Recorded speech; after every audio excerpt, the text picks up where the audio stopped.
بسم اللہ الرحمن الرحیم، شروع اللہ کے نام سے جو بڑا مہربان نہایت رحم کرنے والا ہے۔ السلام علیکم۔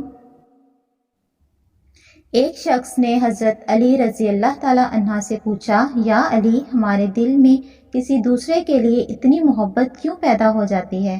کوئی اجنبی جسے ہم جانتے بھی نہ ہوں، اکثر وہ ہمارے دل کو اچھا کیوں لگتا ہے؟ حضرت علی رضی اللہ تعالی عنہ نے فرمایا، اللہ تعالیٰ نے دنیا میں انسانوں کو پیدا کرنے سے پہلے ان کی روحیں پیدا کیں اور تمام روحیں ایک جگہ جمع کی تھیں۔ وہاں پر جو روحیں ایک دوسرے کے بہت نزدیک تھیں، جب وہ دنیا میں ایک دوسرے کے سامنے آتی ہیں تو محبت پیدا ہوتی ہے۔